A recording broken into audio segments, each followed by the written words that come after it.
ಮನೆ ಮನೆಯಲ್ಲಿ ದೀಪ ಮುಡಿಸಿ,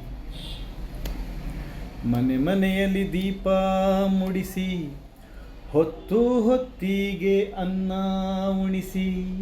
ಮನೆ ಮನೆಯಲ್ಲಿ ದೀಪ ಮುಡಿಸಿ, ಹೊತ್ತು ಹೊತ್ತಿಗೆ ಅನ್ನ ಉಣಿಸಿ. ತಂದೆ ಮಗುವ ತಬ್ಬಿದಾಕೆ, ತಂದೆ ಮಗುವ ತಬ್ಬಿದಾಕೆ. ನಿನಗೆ ಬೇರೆ ಹೆಸರು ಬೇಕೆ, ನಿನಗೆ ಬೇರೆ ಹೆಸರು ಬೇಕೆ. ಸ್ತ್ರೀ ಎಂದರೆ ಅಷ್ಟೇ ಸಾಕೆ. ಮನೆ ಮನೆಯಲ್ಲಿ ದೀಪ ಮುಡಿಸಿ, ಹೊತ್ತು ಹೊತ್ತಿಗೆ ಅನ್ನ ಉಣಿಸಿ. ತಂದೆ ಮಗುವ ತಬ್ಬಿದಾಕೆ, ನಿನಗೆ ಬೇರೆ